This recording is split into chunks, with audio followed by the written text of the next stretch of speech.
ಸ್ನೇಹಿತರೆ ನಮಸ್ಕಾರ, ನಾನು ನಿಮ್ಮ ರಾಕೇಶ್ ಶಾರುಂಡಿ. ಈ ಜಾತಿಯನ್ನು ಪೆಡಂಭೂತ ಕಲಾ ಸರಸ್ವತಿಯ ಗೌರವಕ್ಕೆ ಯಾವಾಗಲೂ ಧಕ್ಕೆ ತರದೇ ಇರಲಿ ಅಂತ ಅನೇಕರು ದೇವರಲ್ಲಿ ಪ್ರಾರ್ಥನೆ ಮಾಡ್ತಿರ್ತಾರೆ. ಆದರೆ ಇತ್ತೀಚೆಗೆ ಈ ಭಾಷೆ, ಜಾತಿ, ಧರ್ಮಗಳನ್ನು ಮೀರಿದ ಕಲೆಯ ನೆಲದ ಮೇಲೂ ಕೂಡ ಈ ಜಾತಿಯನ್ನು ವಿಷಬೀಜ ಬಿತ್ತು ಬಿಟ್ಟಿದ್ದಾರೆ. ಇದೀಗ ಬಿಗ್ ಬಾಸ್ ಹನುಮಂತು ಮೇಲೂ ಕೂಡ ಅದರ ಕರಾಳ ನೆರಳು ಕೂಡ ಬಿದ್ದಿದೆ. ಆತ ಮನರಂಜನಾ ಲೋಕದಲ್ಲಿ ಇರೋ ಸಾಮಾನ್ಯ ಕುರಿ ಕಾಯೋ ಹುಡುಗ. ಅವನ ಜಾತಿ ನೋಡಿ ಯಾರೂ ಇಲ್ಲಿಯವರೆಗೂ ಪ್ರೀತಿಸಿಲ್ಲ, ಬೆಂಬಲಿಸಿಲ್ಲ, ಗೌರವಿಸಿಲ್ಲ. ಆದರೆ ಅವನ ಕಲೆಗೆ ಎಲ್ಲರೂ ಕೂಡ ಮನಸೋತಿದ್ರು, ಆತನ ಮುಗ್ಧತೆಗೆ ಎಲ್ಲರೂ ಕೂಡ ಸಪೋರ್ಟ್ ಮಾಡ್ಕೊಂಡು ಬಂದಿದ್ರು.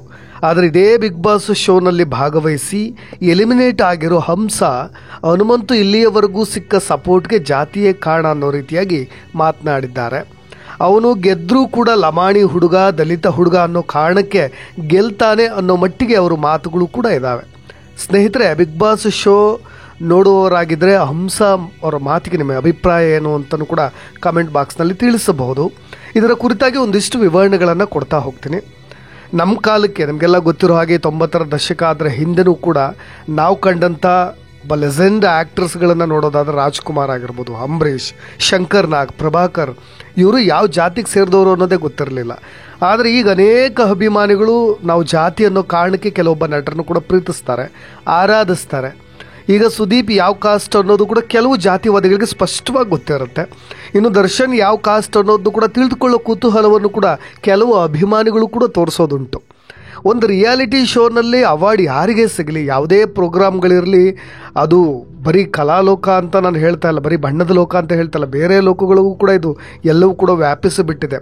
ದೊಡ್ಡ ದೊಡ್ಡ ಪ್ರಶಸ್ತಿಗಳು, ಕನ್ನಡ ರಾಜ್ಯೋತ್ಸವ ಪ್ರಶಸ್ತಿಗಳಿಂದ ಹಿಡಿದು ಎಲ್ಲ ಕಡೆಯೂ ಕೂಡ ನಾವು ಆ ಥರದ ಗಮನಿಸೋದು ಬರೋದಾದರೆ ಆತ ಯಾವ ಜಾತಿಗೆ ಸೇರಿದವನು. ಇನ್ನು ಒಂದು ರಿಯಾಲಿಟಿ ಶೋನಲ್ಲಿ ಯಾರಿಗಾದರೂ ಅವಾರ್ಡ್ ಸಿಕ್ಕರೆ ಅವನ ಜಾತಿ ಯಾವುದು, ಅದಕ್ಕೆ ಈ ಪಟ್ಟ ಸಿಕ್ಕಿರೋದು ಅಂತ ವ್ಯಾಖ್ಯಾನಿಸ್ತಾ ಬರ್ತೀವಿ. ಶೆಟ್ರ್ ಅಲ್ವಾ, ಹಾಗಾಗಿ ಮಂಗಳೂರಿನವ್ರಿಗೆ ಈ ಥರದ ಪ್ರಶಸ್ತಿ ಸಿಕ್ಕಿದೆ ಅಂತ. ಅದಕ್ಕೋಸ್ಕರ ನಾವು ಈ ಸುದೀಪ್, ದರ್ಶನ್ ಅಂತ ಸ್ಟಾರ್ ನಟರು ಕೂಡ ಈ ಅವಾರ್ಡ್ಗಳಿಂದ ದೂರವೇ ಇದ್ದಾರೆ. ಇತ್ತೀಚೆಗೆ ಸಿಕ್ಕ ಫಿಲ್ಮ್ಫೇರ್ ಅವಾರ್ಡ್ನು ಕೂಡ ಸುದೀಪ್ ರಿಜೆಕ್ಟ್ ಮಾಡಿದ್ದು ಕೂಡ ಇದೇ ಪಕ್ಷಪಾತದ ಮನಸ್ಥಿತಿ ಅವಾರ್ಡ್ ಲೋಕಕ್ಕೂ ಕೂಡ ಅಂಟಿಕೊಂಡಿರೋದಕ್ಕೆ ಸುದೀಪ್ ಅವರ ಅನುಭವಕ್ಕೆ ಬಂದಿದ್ದರಿಂದಲೋ ಏನೋ ಗೊತ್ತಿಲ್ಲ, ಅವರು ಕೂಡ ಅದನ್ನು ರಿಜೆಕ್ಟ್ ಮಾಡಿಬಿಟ್ರು.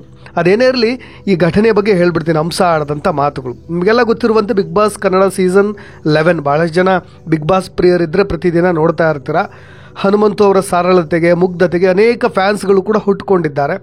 ಆತ ಮಾಡೋದು ಡ್ರಾಮಾ ಅಂತ ಕೆಲವೊಬ್ಬರು ವಿರೋಧ ಮಾಡೋರು ಇದ್ದಾರೆ. ಆದರೆ ಎಲ್ಲರಿಗಿಂತಲೂ ಮುಂಚೆ ಸೀದಾ ಡೈರೆಕ್ಟ್ ಫಿನಾಲೆಗೆ ಹೋಗಿರೋದು ಇದೇ ಕುರಿಗಾಯಿ ಹನುಮಂತು. ಅದಕ್ಕೆ ಕಾರಣ ಕೂಡ ಇದೆ, ಆತ ಟಾಸ್ಕನ್ನು ಗೆದ್ದು ನೇರವಾಗಿ ಹೋಗಿದ್ದಾರೆ. ಅದಕ್ಕಿಂತ ಹೆಚ್ಚಾಗಿ ಆತ ಎಲ್ಲರನ್ನೂ ಹೃದಯ ಗೆದ್ದಿರೋದು ಹಾಡಿನ ಮುಖಾಂತರ. ಜೊತೆಗೆ ಆತ ಮಾತನಾಡೋದು ಸ್ವಲ್ಪ ಎಲ್ರಿಗೂ ಕೂಡ ಪುಳಕ. ಆತನ ಕಾಮಿಡಿಗೆ ನಗದವರೇ ಬಿಗ್ ಬಾಸ್ ಮನೇಲಿ ಇಲ್ಲ. ಹಾಗಾಗಿ ಅವನ ಇನ್ನೋಸೆನ್ಸ್ಗೆ ಎಲ್ಲರೂ ಕೂಡ ಮಾರು ಹೋಗಿಬಿಟ್ಟಿದ್ದಾರೆ. ಇನ್ನು ಆ ಮಧುರ ಧ್ವನಿ ಇದೆಯಲ್ಲ, ಅದು ಎಲ್ಲರನ್ನೂ ಕೂಡ ಸೆಳೆದು ಬಿಟ್ಟಿದೆ. ಆದರೆ ಇದರ ಜೊತೆಗೆ ಈ ಮುಗ್ಧ ಹುಡುಗನ ಬಗ್ಗೆ ನಾವೆಲ್ಲರೂ ಕೂಡ ಕೇಳಬಾರ್ದ ಮಾತು ಒಂದು ಈಗ ಕೇಳಿ ಬರ್ತಾ ಇದೆ. ಅದು ಕೂಡ ಇದೇ ಬಿಗ್ ಬಾಸ್ ಸೀಸನ್ 11ರಲ್ಲಿ ಎಲಿಮಿನೇಟ್ ಆದಂಥ ಹಂಸ ಅವರು ಹನುಮಂತು ಬಗ್ಗೆ ಆಡಿರ್ತಕ್ಕಂಥ ಮಾತುಗಳಿಗೆ ಈಗ ವ್ಯಾಪಕ ಆಕ್ರೋಶ ಕೂಡ ವ್ಯಕ್ತವಾಗ್ತಾ ಇದೆ.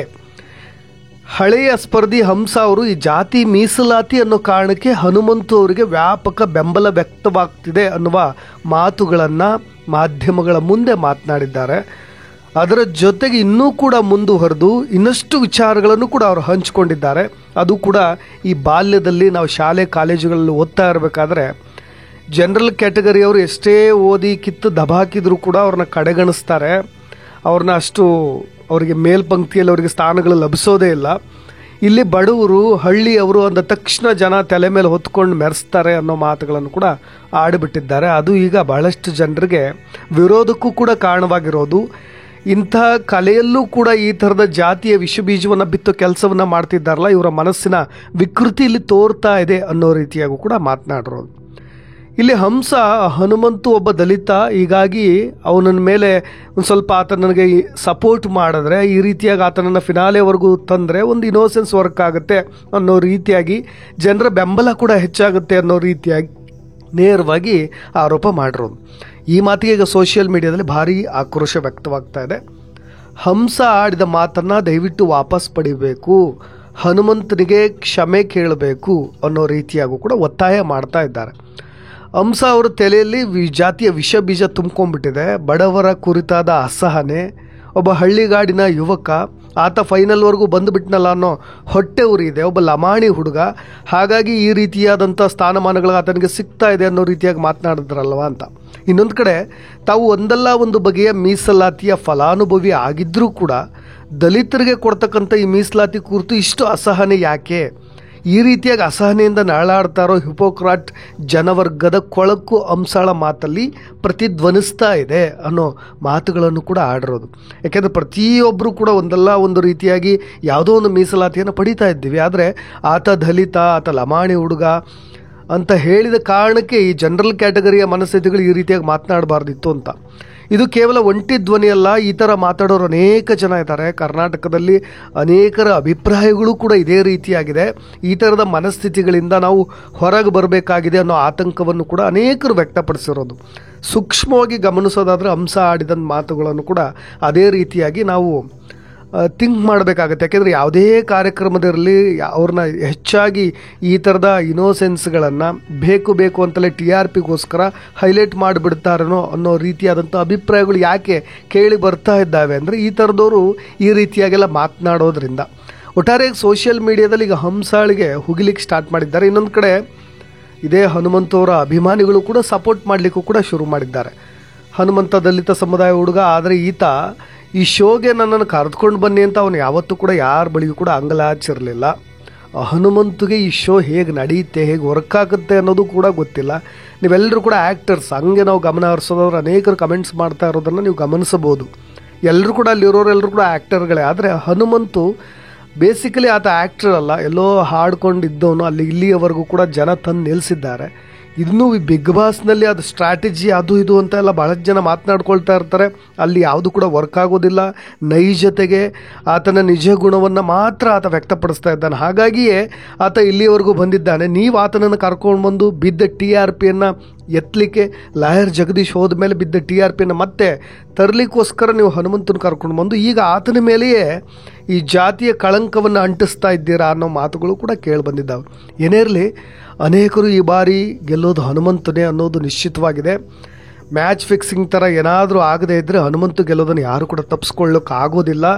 ಇದನ್ನೆಲ್ಲ ನೋಡಿಯೇ ಈ ಹಂಸ ಅಂಥವರೆಲ್ಲ ಅರಚ್ತಾ ಇರ್ತಾರೆ. ನೀವು ತಲೆ ಕೆಡಿಸ್ಕೋಬೇಡಿ ಅನ್ನೋ ಕಮೆಂಟ್ಸ್ಗಳು ಕೂಡ ಕೇಳಿ ಬರ್ತಾ ಇದೆ. ಹನುಮಂತು ದಲಿತ ಅನ್ನೋ ಕಾರಣಕ್ಕೆ ತನ್ನ ಜನರಲ್ ಕ್ಯಾಟಗರಿ ಅವಳಿಗೆ ನೆನಪು ಬರ್ತಾ ಇದೆ. ಅದ್ರ ಜೊತೆ ಈ ಜಾತಿಯ ಅಸಹನೆ ವಿಷ ಬೀಜವೂ ಕೂಡ ಹೊರಗೆ ಬಂದಿದೆ. ಎಲ್ಲ ಬಗೆಯ ಕುತ್ಸಿತ ಮನಸ್ಥಿತಿಗಳು, ಕುತಂತ್ರಗಳ ಪ್ರಯೋಗದ ಅನುಭವವಿದ್ದರೂ ಇದ್ಯಾವುದು ಕೂಡ ಗೊತ್ತಿಲ್ಲದಂಥ ಸಾಮಾನ್ಯರಲ್ಲಿ ಸಾಮಾನ್ಯ ಹುಡುಗನಂತಿರೋ, ಅಮಾಯಕ ಮುಗ್ಧ ಅಂದ್ಕೊಂಡಿರೋ ಲಮಾಣಿ ತಾಂಡ್ಯದ ಕುರಿಗಾಯಿ ಹುಡುಗ ಹನುಮಂತು ಗೆಲ್ಲಿ ಅನ್ನೋದಷ್ಟೇ ನಮ್ಮ ಅಭಿಪ್ರಾಯ ಅಂತಲೂ ಕೂಡ ಒಂದಷ್ಟು ಜನ ಕಮೆಂಟ್ಸ್ ಮಾಡಿದ್ದಾರೆ. ಇನ್ನೊಂದು ಕಡೆ ಈ 3% ಇರೋರು 10% ಮೀಸಲಾತಿ ಪಡಿತಾ ಇರಬೇಕಾದ್ರೆ ಈ ಹಂಸ ಅನ್ನೋಳು ಯಾವ ಮೀಸಲಾತಿ ಬಗ್ಗೆ ಮಾತನಾಡ್ತಾ ಇದ್ದಾಳೆ ಗೊತ್ತಿಲ್ಲ. ಓದಲ್ಲ, ಮಾಡಲ್ಲ, ಸಮಾಜದಲ್ಲಿ ಏನು ನಡೀತಾ ಇದೆ ಗೊತ್ತಿಲ್ಲ ಇವಳಿಗೆ ಅನ್ನೋ ರೀತಿಯಾಗೂ ಕೆಟ್ಟ ಕಮೆಂಟ್ಸ್ಗಳನ್ನು ಕೂಡ ಮುಂದುವರೆದು ಕೂಡ ಬಹಳ ಜನ ಆಗ್ತಾ ಇರೋದು. ಒಟ್ಟಾರೆಯಾಗಿ ನಾವು ಈ ಬಣ್ಣದ ಲೋಕ ಆಗಿರ್ಬೋದು, ಈ ಕಲಾ ಸರಸ್ವತಿಯ ಸಾಮ್ರಾಜ್ಯವಾಗಿರ್ಬೋದು, ಈ ಒಂದು ಜಗತ್ತಿಗೆ ಈ ಥರದ ಜಾತಿ ನಿಂದನೆಗಳಾಗಿರ್ಬೋದು, ಜಾತಿಯ ಪಕ್ಷಪಾತದ ಮಾತುಗಳಾಗಿರ್ಬೋದು ಯಾವುದು ಕೂಡ ಬರದೇ ಇರಲಿ ಅಂತ ನಾವೆಲ್ಲರೂ ಕೂಡ ಆಶಿಸೋಣ. ಇನ್ನಷ್ಟು ಸುದ್ದಿಗಳೊಂದಿಗೆ ಮತ್ತೆ ಬರ್ತೀನಿ. ಧನ್ಯವಾದ.